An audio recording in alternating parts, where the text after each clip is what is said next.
普京与特朗普的正面冲突已不可避免，俄因为重大变局做准备。俄军后勤崩溃大乱，乌无人机狂炸，油库起火，补给中断，铁路瘫痪。乌军空袭猛击第聂伯罗，科尔松突袭奏效，俄军雷达系统当场崩塌。乌东战线再传捷报，成功收复领土。F-16战机部署初见成效。乌军三面包围红军村，危机升级，俄军经济死亡螺旋成致命弱点。欧洲拟欧盟贷款援乌，俄威胁升级，引发东欧与北约全面戒备。俄远东发生8.8级强震，核潜艇基地或受重创。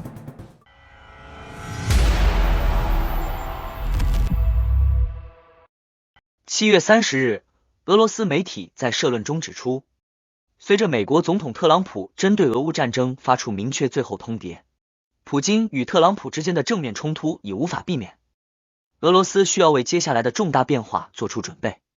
根据报道，特朗普于7月29日乘坐空军1号返回美国途中宣布，要求俄罗斯在10天内结束对乌克兰的军事行动，否则将实施新一轮制裁。新通牒的最后期限为8月8日0时。特朗普强调，如未收到俄方回应，美方将采取全面贸易限制措施，包括针对俄罗斯及其贸易伙伴的2级制裁。美国国务院发言人布鲁斯表示，俄方误判了特朗普的耐心，并称美方已准备应对制裁带来的所有后果。参议员布鲁门萨尔呼吁加速立法程序，不应再给俄罗斯额外时间。美国财政部则警告，购买俄罗斯石油者将面临高达 500% 的关税。然而，俄罗斯方面表示并不担忧。俄总统发言人佩斯科夫强调，将继续执行特别军事行动，并未安排与美国领导人的会晤。俄联邦安全会议副主席梅德韦杰夫表示，美国的最后通牒将最终失败。国家杜马主席沃洛金则称，世界和平依赖于俄军目标的实现。同时，俄外交部发言人扎哈罗娃指责西方煽动仇俄情绪，呼吁设立反仇俄日。俄外长拉夫罗夫则表示，当前俄罗斯正独自面对整个西方世界，与过去2次世界大战不同，缺乏实质盟友。尽管俄方对外释放坚定立场，同时又强调自身处境困难，但外界普遍认为，俄罗斯的强硬与悲情交错的姿态，难以掩盖其在国际社会面临的外交与经济压力。俄乌战争仍看不到明确的终点，各方立场对立，局势仍可能持续升级。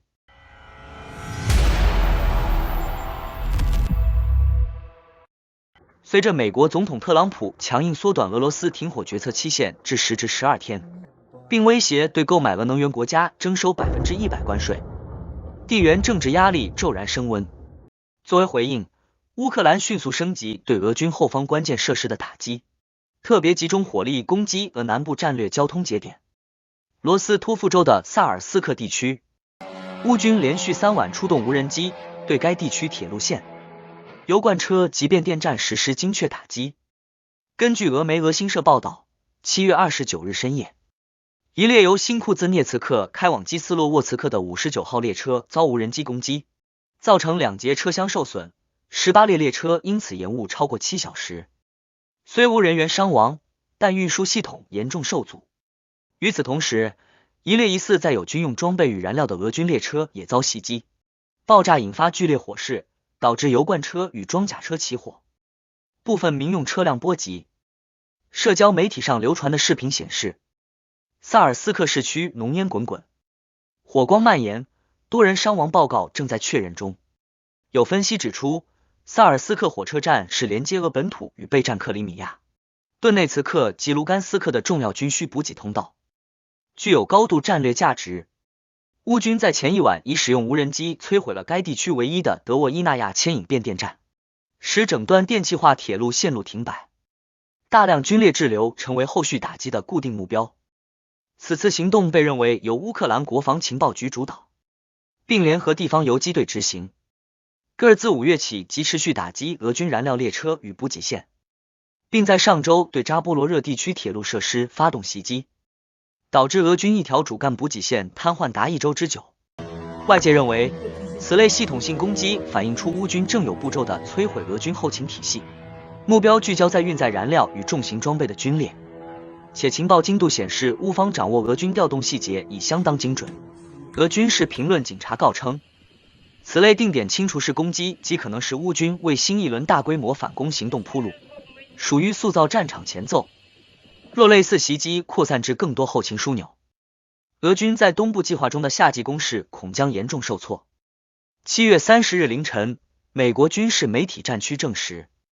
乌军无人机第3度袭击萨尔斯克火车站，当地油库、铁轨及车站设施陷入大火，至少9列列车延误。同时，俄媒阿斯特指出，变电站被毁后造成大范围电力中断，多列列车被困于该区域，成为次日攻击的集中目标。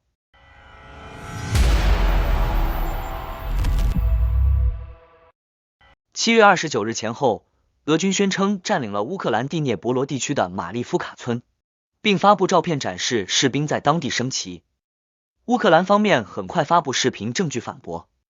显示马利夫卡仍在乌军控制之下，而那支摆拍升旗的俄军小队已被定点清除。乌克兰第31机械化旅公布的视频中，俄军士兵在村内短暂摆拍后即遭到打击，整支队伍被击溃。乌军明确表示，此次俄方所谓占领不过是一次失败的宣传作秀。莫斯科方面目前尚未回应，但此类操作在俄乌战争中屡见不鲜。另外，在7月28日晚上，乌克兰特种部队在南部赫尔松的滕德里夫斯卡沙嘴发动突袭，成功占领俄军阵地，并升起乌克兰国旗。这一地区此前由俄方控制，位于黑海战略前沿。据德媒图片报报道，此次行动中，乌军不仅登上沙嘴，还击毁了俄军部署的 SAM 和 ROSA 雷达系统。尽管俄军可能尝试反扑，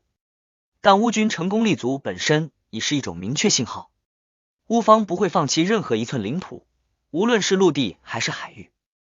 这次作战也延续了乌军对黑海方向的主动出击。今年以来，乌方在克里米亚附近的金伯恩沙嘴多次打击俄军，摧毁其登陆艇，破坏俄军重要补给线。此外，乌军还在黑海进行例行海上巡逻，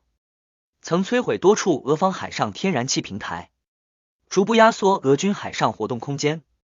与此同时，俄罗斯黑海舰队近期罕有出动，显示其海上行动正受限。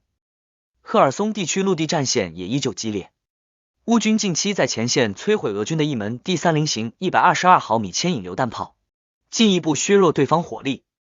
在更广范围，北约与俄罗斯的紧张局势持续升级。俄军近日在波罗的海举行军事演习，引发北约高度警觉。德国海军的电子情报船 FGS-OS 全程监控，北约战机也频繁在波罗的海上空拦截俄军轰炸机，双方军事对峙日益频繁，局势正朝着更加公开、直接的方向发展。随着乌军不断增强南部与海上战线控制力，未来几个月黑海及赫尔松方向的战事或将成为俄乌冲突的关键焦点。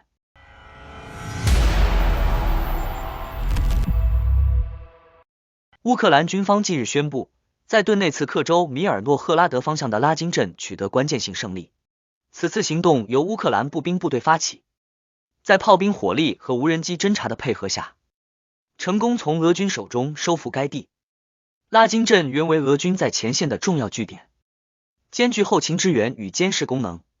此次收复不仅巩固了乌军在顿内茨克市以西的阵地，也为进一步推进战线打下基础。军方消息称，此次行动是乌克兰在近期内部动荡与前线反攻失利后的有效反击。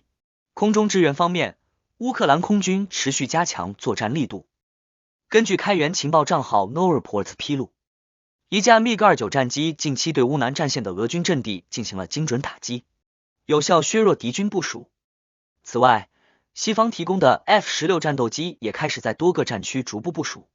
为乌军地面进攻提供空中掩护。乌方表示， F-16的加入或将成为战局的关键转折点。目前乌克兰正在积极打造空中优势，配合地面攻势。乌军近日还在苏梅州边界收复2个定居点，并成功包围近5万名俄军，严重打击其补给线。另一方面，社交平台近期流传一段俄军步兵使用电动滑板车突击前线的视频，但迅速遭乌军火力压制。此外，乌克兰 FPV 无人机部队也成功伏击一支俄军突击小组，展现出乌军在战术灵活性与科技战力上的提升。与此同时，乌克兰在托列茨克区域也展开清剿行动。第63旅第51营的2名士兵在清理森林阵地时，成功俘虏多名俄军突击队员。据称，这些俄军在初步抵抗后，于乌军炮击下最终选择投降，乌方士兵以1敌多，表现出强悍战斗力。此外，乌军还在东部战线发动多轮空袭，一架米格29战机出动，对一支正在推进的俄军小组实施精确打击。乌军投掷了3枚美制 GBU-39 智能炸弹，命中目标后引发剧烈爆炸，伴随大量黑烟升腾，疑似击中俄军弹药库，引发连锁爆炸。此轮反击再次展现出乌军在信息战、空中打击与小股部队协同作战方面的高度战斗效率。俄军的宣传操作不仅未能奏效，反而暴露目标，招致实质性损失。乌东战线局势仍处于高度紧张之中，预计未来数日将持续激烈交火。在北部哈尔科夫州楚胡尼夫卡附近，乌军第425突击团1名士兵展现惊人战绩，单枪匹马追击并击毙3名俄军。据悉，该区正是俄军试图自库皮扬斯克与沃夫昌斯克之间寻求突破的方向。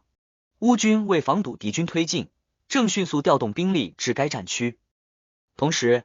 乌军在北部边境地区苏梅州也传出进展，成功收复金德拉季夫卡与安德里夫卡2个村庄，这是该地区数月来首次取得领土。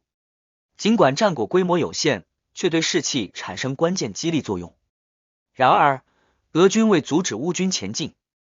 已对2村展开数百次空袭，造成严重人员伤亡与基础设施破坏。为强化边防，乌军正于苏梅州部署新防线与壕沟，从比洛皮利亚一路延伸至苏梅市，这是2年来最大规模的防御建设。军事分析指出，虽然苏梅与哈尔科夫并非当前俄军主攻方向，但其长达数百公里的边界线对乌军形成巨大压力，迫使其调派后备兵力支援，导致顿巴斯与扎波罗热防线被迫薄弱。值得注意的是，俄军近期对赫卢西夫地区展开密集无人机袭击，攻击目标涵盖乌军后勤设施、通讯塔与民用基础建设，显示出北线战事升温征兆。若俄军继续向该区增兵，苏梅、哈尔科夫甚至基辅周边恐面临新一轮全面战事。分析警告，乌克兰需加快无人机制造与防御工事建设，强化北部与东北部要地，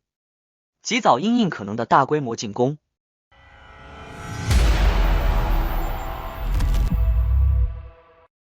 近期，乌克兰武装部队在波克罗夫斯克发动新一波反攻，激起俄军猛烈炮击，战区陷入密集火力交锋。公开画面显示，战斗强度达到新高。乌军利用无人机精准打击与特战小组突袭，显著削弱了俄军后勤和阵地部署。乌军第3突击旅第2机械化营的无人机部队锁定俄军驻扎村落，实施定点打击。由疯癫小组主导的突袭行动成功歼灭数十名俄军步兵。第406炮兵旅搜巴克舒克克在赫尔松战线摧毁俄军一门第30榴弹炮，引发弹药殉爆，彻底报废。截至目前，俄军以11万兵力从3面包围红军村，战术上采用小股渗透、分进合击、步步蚕食的成熟灵活打法。西南方向重兵压制牵制乌军主力，东北方向沿苏沃罗沃至尼卡塔罗夫卡缓慢推进，形成半包围，迫使乌军兵力分散。关键防线卡泽内、托列茨河沿线失守，红军村北大门敞开，导致3大危机：北翼防线破裂，需重新分配兵力；俄军可直接冲击市区和指挥中心，防御完整性受损，形成俄军弧形包围圈。战略上，乌军陷入撤退与坚守两难。撤退虽有力保存实力，但将导致顿巴斯防线失守，士气大挫，并削弱西方援助。故坚守并主动反击是唯一可行方案。理想策略是集中装甲及快速反应部队，针对北翼发起深度反攻，切断俄军突出部，减缓敌军推进。目前，第7空降军、第9军及第20坦克集团军正向红军村方向集结，虽调动需时，但为乌军带来希望。同时，保障波克罗夫斯克至后方 T0504 公路补给线畅通极为关键。成功反攻将有效保护康斯坦丁诺夫卡等关键城镇。俄军虽攻势强劲，但国内经济陷入死亡螺旋，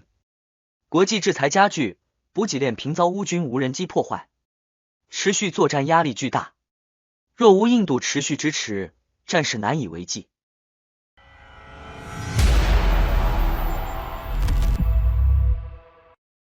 据 Politico 报道，欧洲多个国家计划透过欧盟发起的贷款计划，为乌克兰提供军事支持，并强化本国防御能力。这一计划属于总额达1500亿欧元的欧洲安全援助基金项目，为2025年加强欧洲整体防务框架的一部分。目前，比利时、保加利亚、塞浦路斯、捷克、爱沙尼亚、西班牙、芬兰、匈牙利与立陶宛已正式提交贷款申请，拉脱维亚、希腊和法国也被认为可能加入。另一方面，德国、瑞典和荷兰目前倾向不参与该项目，这笔资金将被用于采购武器，一方面补充参与国自身军备，另一方面支援乌克兰对抗俄罗斯的军事压力。值得注意的是，此前一度反对该计划的匈牙利如今也申请贷款，不过其目的是为了更新国内军备，而非直接援助乌克兰。欧盟国防事务发言人托马斯·雷尼尔确认了上述参与国的申请，并指出该计划将使欧洲国家能更有效地集中资源应对区域安全挑战。该援助基金源自欧盟委员会主席冯德莱恩于今年3月提出的总额高达8000亿欧元的欧洲防务增强计划。若此项资金顺利到位，将为乌克兰带来更多军事资源，并进一步促进欧洲防务整合与军工产能提升。另外，随着俄罗斯对乌克兰的攻击行动持续升级，欧洲东部国家与北约前线成员正加紧部署防御措施，全面提升军事戒备，以应对来自俄罗斯及其盟友白俄罗斯的潜在安全威胁。波罗的海3国立陶宛、拉脱维亚和爱沙尼亚近期面对日益严重的空中与边境挑衅，尤其是来自无人机的威胁。立陶宛武装部队司令雷蒙达斯·瓦伊克什诺拉斯宣布，将在与白俄罗斯接壤的边境部署一支防空营，以应对持续出现的无人机入侵。7月28日，一架不明来源的无人机穿越边境，未被拦截，引发立方国内对空防系统效率的担忧。更早前的7月10日，一架被误判为伊朗制造的沙赫德无人机，实则为非洲菊型号的飞行器，也曾险些引发严重事故。2024年9月，拉脱维亚境内亦曾发生沙赫德无人机坠毁事件，所幸未造成人员伤亡，但足以凸显该地区防空能力面临的挑战。波兰方面也加快应对节奏，因俄罗斯对乌克兰发动大规模空袭，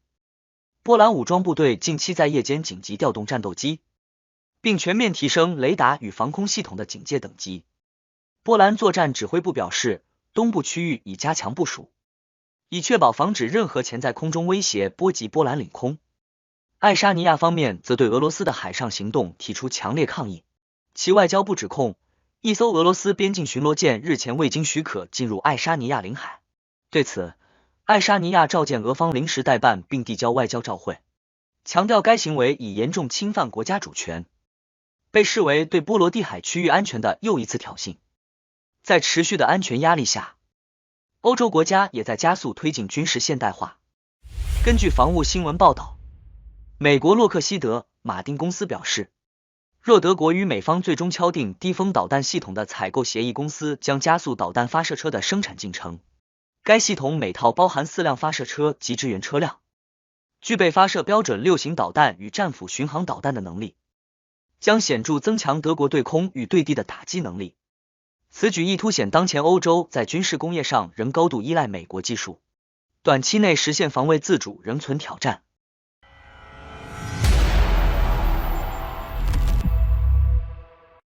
7月30日，俄罗斯远东勘察加半岛海域发生了8.8级强烈地震，阵中位于彼得罗巴甫洛夫斯克市东南方向约136公里，震源深度为19.3公里。这是俄罗斯历史上第7次记录在岸的特大地震。震后引发的海啸预计浪高可达4米。距离震中约150公里的雷巴奇军事基地受到严重关注。该基地是俄在远东的重要战略海军设施，常年部署包括北风之神级和德尔塔 III 级战略核潜艇在内的多个潜艇编队。此外，还拥有装备口径锆石、波塞冬等导弹的多用途核潜艇。勘察加海军基地还设有俄罗斯最大的弹道导弹训练场和情报搜集设施。尽管截至目前俄方尚未公布基地具体受损情况，但由于彼得罗巴甫洛夫斯克市与该基地相距仅30公里，该市已出现基础设施损毁和大范围停电，外界担忧基地可能遭遇严重影响，甚至存在核泄漏风险。这场地震的影响不仅限于俄罗斯本土，第一波海啸已抵达日本北海道，日本多地发布了海啸预警。与此同时，美国夏威夷和加州沿岸也进入警戒状态，加州亨廷顿海滩已关闭全部港口码头，甚至有网友在东京附近的千叶县拍到鲸鱼搁浅的景象。当前，国际社会高度关注勘察加军事基地的安全状况以及此次地震对俄乌战局的潜在影响。日本等国已启动应急响应机制，以防发生更大规模灾害。随着局势发展，后续影响仍需密切观察。好的，感谢您一口气看到最后了，这是对我们最大的鼓励和支持。要看最全面、最及时准确的战场热点报道更新，就请每日锁定新冷战情势。如果您喜欢我们的节目，也请您点赞、留言、订阅，把视频分享出去，让更多的人看到这个节目。想要赞助我们的朋友，可以打开超级感谢打赏赞助，帮助我们能持续做出更多好节目。谢谢大家。